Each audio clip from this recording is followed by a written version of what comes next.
Welcome to another episode of eBay Scavengers. This is episode 17, and this is Mikey and Ryan talking about what's happening in our stores this week. So, Ryan, how has your week been? It's been good. We've been doing really well on shoes, so that's something that's been selling a lot. But I've been having this dilemma. It literally just happened like three times today, where Jay and I have this thing where it's like, should we do fixed price or best offer on items? We have for several years now done make me an offer on everything. Mostly just to like get some activity going and just see if people will make you a good offer on something, put it up a little higher and just see if someone will give you a good offer. Like especially for higher priced items, it makes sense, put $200 on a leather jacket, someone offers you $150, you're like, great, I love it, some of the lower priced things, like just shoes that are worth $25, like that's just how much they're worth, and if everything has make an offer, you're like, why do I even have make an offer on these lower priced ones, So what's your cutoff? Is it like 25 or 30? Like, where do you cut it off and be like, I'm not putting make an offer on the item? I think my cutoff has been like $18.99. Like $18.95? Yeah, that was basically which is so crazy. Like, it's just like I'm getting to the point where I'm like, that seems, really low. Like those prices seem like the right prices already. Like if something's lower than $18.99, like you should just price it at the price it's worth, But so I've been trying it out for some items like jean jackets, like vintage, like Gap or Wrangler jean jackets. I'm like, they're $29.99. That's it. They're $30. And that's the price. And I've sold like 3 of them in the last week. So I'm like, okay, that's the right price point that people are willing to pay, Mm-hmm. Yeah, so it's been kind of a dilemma where I'm like, okay, is this really worth this price or should I make it fixed price lower? Like I feel like I'm on a little head trip where I'm just like, what's the right price? I don't know anymore. I have the same issue, and I'll tell you the system I use, which is pretty similar to yours. It's always evolving a little bit, so I'll shift it over time. But I like selling things over $30, and lately I've said, as I'm listing items, if I come across something that's not worth $30, it just goes into the free box. It's going out to the dumpster to be a free box for the neighborhood.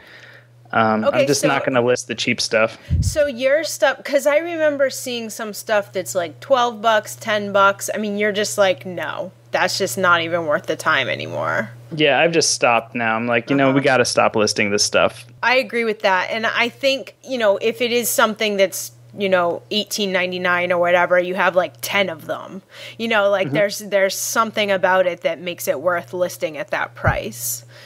That's true. If there was a lot and there was something special about it, but for the most part, I'm just gonna not even take the time to list it and just move on to the next item, because it's a lot more fun for me when you're sitting down to list stuff that's selling for $30 or $60 or $200, and it's no fun for me to list $10 items. So. Like you're saying, it's something that evolves over time that you figure out. Like it literally has taken me like several years to be like, okay, I can go back to listing things. I can be confident enough to list things at a fixed price and be like, I think that's a reasonable price for this item. And if someone doesn't want to pay it, they'll either write me a message and say, will you take, $25 for this, or they just won't buy it, Yeah, and on best offer, I'll only tag that on items where I really am a little unsure about the pricing, like where it's not just known what the exact value is. Then I'll start playing with best offer. So I don't just use it across the board unless it's a pretty high dollar item. Yeah. So. Yeah, it's tough because we use it pretty much across the board. But, it's like, sometimes on days where we're, I hate to say it, but like desperate for sales, we're just like, yep, I'll take an offer that's like way lower, depending on the item. Like I know I got this jacket for $1, so I know I can take 50 on it, instead of like 80. So I noticed that this week, Ryan, you produced the first video for the eBayScavengers.com site. Do you want to talk a little about what you did? Yeah, so I made a video where I packed an antique typewriter to ship to someone in New York City. So that was It was funny because by the end of the video, I was like, my face was all red and I'm like all tired from lifting this thing. It's just like, this thing it literally weighed 40 pounds. The thing weighed so much, but it was fun to make the video. I love making how-to videos. So hopefully we'll be able to add to the website with more like how to pack weird items. Gotcha. And I think also kind of we'll have all sorts of videos coming in the future for how to repair items, to pack them, using the different software tools we use. So that'll be a lot of fun to start sharing. But I want to say some other like eBay scavengers.com news we have is you got us into the iTunes store in the last week or so, which is pretty great. Yeah, I was really excited. I submitted the podcast to iTunes and made sure it was all up to par. Like they have all these standards and we got in. So hopefully people are listening to us on iTunes, downloading all our episodes. I'm really psyched about that. Hopefully someone will review the podcast, so we'll have some good reviews. Yeah, that would be really cool to have. So when you're browsing for different podcasts, you can see at least a star rating and reviews and stuff like that. Exactly. Did you, you're able to see the subscribers. I know our numbers are pretty small right now because we just got in, but do you know what the latest count is for us? Today it was 27. So it fluctuates. So it was like... Oh, you lost some. Yeah, well, it's funny because people just come and go, but it kind of averages out, like around 25. We had 33 the other day. I was like, who are these people? Well, okay, well that's interesting. And so over time, maybe we'll kind of report on those numbers and we'll see how much we grow. And we also have ebayscavengers.com, which I mentioned earlier in passing, but I should probably note that we have that domain, and that's an easy way to get to our website where you can review all the podcasts and see Ryan's typewriter video. And and leave comments. Talk to us. Yeah, we haven't had any comments yet, so it'd be kind of cool if people started writing in with corrections, which is probably going to happen more than we're going to get questions. Yeah, probably. Judging on like some of our messages we get from eBay, our corrections. Right. I had a lot of returns this week. I don't know if you went through another little bout of that. Have you picked up much returns in the last since you guys got back from vacation? Yeah, I think it's because like people get stuff while you're away and they've just got stuff, and then it's like our mail was on hold for 7 days, so we get back and we have like 4 returns or whatever. It just seems like a lot, but yeah, it's always a bummer, especially when it's your fault, when you're like, oh yeah, I totally messed that up, that always feels bad. Yeah, I did have a total my fault return. I sold a Boy Scout shirt, and we had 2 of them almost identical, and the sizes weren't labeled quite right. In fact, even within the title of the listing and within the body, we had a discrepancy in the size it was. So totally our fault for not being clear on what size it was. And I think the thing that bothers me with a lot of returns is the tone that the buyer takes, because I'll often get like a totally irate mail. And it's hard for me to stay calm on the other side reading this mail, where it's just like, I wish they would just ask for a return and not like scream at me about how everything in their life has gone wrong now. Yeah, I mean, I think that's a huge part of it. You and Jay talked about it in a podcast before about, like customer service, where you can't be like, okay, buddy, like you just have to be like, no problem, send it back. You just have to be completely zen about it, which is it's really hard for me to do that too. But yeah, like this one guy bought a pair of boots from us, and it said the size twice, but in one place it said the wrong size, like half a size off. It's a typo. It's a total like my mistake. And he was like, I refuse to pay for these boots. I have no idea if they'll fit. Like, it's just like this long paragraph, and you're like, all right, dude, it's cool. Like it's no big deal. So with returns, since you're kind of a top dollar seller, like you're probably, for most of the items you're selling, you're probably getting more than anyone else gets on eBay, just even if it's by $1, And do you ever get people writing to you saying, I paid too much for this item? Because I got one of those this week, and it turned into a return, and I'm going to refund them. I haven't done it yet, but it just came in today. But that was a little upsetting to me, because that doesn't seem like a valid reason for a return to me. So when you say they said, I paid too much for this, are they like the quality of this item is poor, like more poor than you described, or is that their problem? No, in this case, we're talking about the javelina skull, the spine that I sold last week. Really? And that's kind of like a pretty out of the norm thing. So there's not like a real apples to apples comparison to make with it on other bones that are selling on eBay. So I said, hey, go ahead and return it if you're not happy with it. But it was kind of another long irate mail about how he's gotten better cow bones and other bones from other sources. Yeah. And paid way too much for it. And this was a best offer item. So I had it up for $75. He ended up paying $55. But he wanted to return it because he was really upset for how much he paid. He didn't have any specific quality issues to name. I think, first of all, I'm very sad to hear that someone returned your spine. But yeah, I think that's really bizarre because you're like, first of all, you said it's a unique item. It's a one-of-a-kind thing. And you're like, you knew how much you were paying. Like, you offered $50, and I was like, great.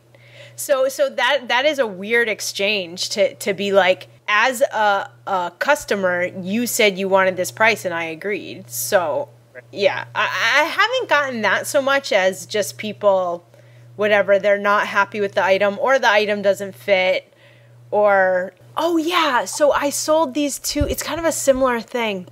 I sold these two vintage clothes hangers. They're wooden clothes hangers with like old advertisements on them. Like people collect them. So it said vintage 50, like the title was vintage 50s, like clothes hangers. Lot of two. There was two of them. So I sent it to her. They were $12, which again, low price, but whatever.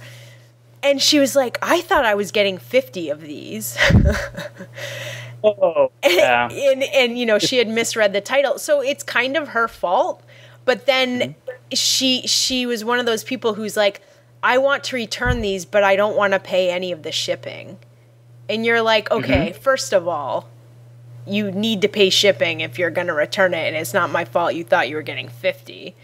But those are the kind of customers that cause problems where they're like, like one time this guy returned a tie and he's like a lawyer and he like wrote this big long letter on his letterhead from his lawyer office and was like, you can refund me and you can also refund me my full shipping, even though he didn't give me a reason. Like there's something I did wrong. He was just returning the tie because he didn't like it. And I'm like, why should I have to pay for your shipping? You just don't like, but you know what? He's going to cause problems. So I'm like, fine, here's your $3 in shipping, Now, what did you do with the coat hanger lady? Did you refund her shipping and just give her a total refund? Yes. Keep the hangers? Or? Yeah. So what it came down to was she was actually really apologetic where she was like, I'm sorry, this is totally like my fault. But I noticed on my listing... Again, it was a typo of my own where I said there were 2, but further down in the listing, I said there were 4.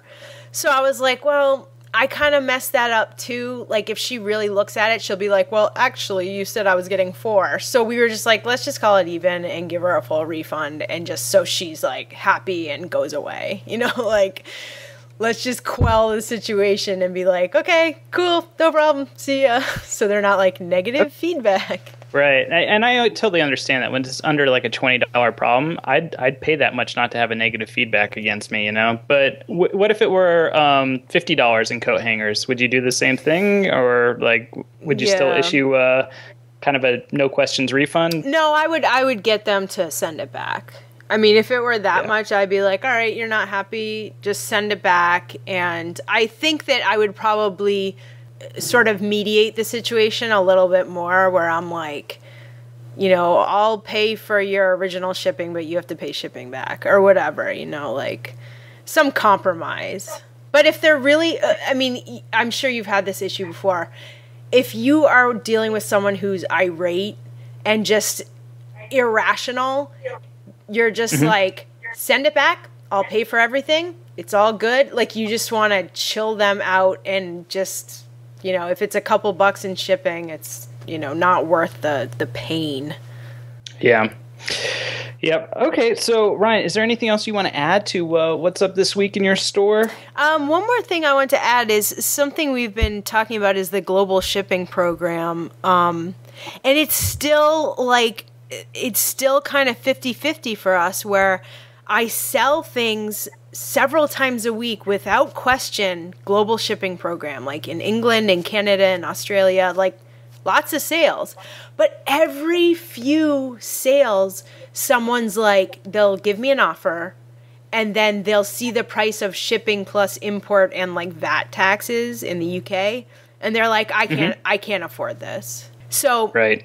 Every once in a while we get that, and it sucks because you're like, I just lost a $75 sale on a pair of shoes because someone's like, I don't want to pay the VAT tax. And I'm like, you're going to pay the VAT tax no matter what. Like, if I send these to you without the global shipping program, you're going to pay the VAT tax, It's tough. I still like it. I like sending stuff to Kentucky and watching all the tracking. That is like a dream for me. A couple missed sales is kind of hurting, Right. Ryan, I think it's time that you and Jay maybe do a podcast together and sort of discuss global shipping, and from how it works to what your experiences have been to how much extra time it's starting to take now because of the back and forth now with a customer who bought something but doesn't want to pay the VAT taxes. Or right. That's a great idea. I think there's a lot of interest, because I've had two other local eBayers, who I ran into this weekend, were both like, global shipping, what do you think? I'm having all sorts of problems internationally. Mm-hmm. Yep. That's a good one. Maybe that'll be the next episode after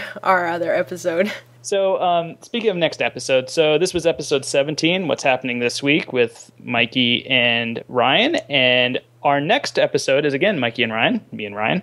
And we are doing tips for starters. And we're going to talk about all the different things that I definitely got wrong. And Ryan has probably learned over her years of selling on eBay. And we have all sorts of tips about how to sell, how to list, what not to get into, and that's what our next episode 18 is going to be about.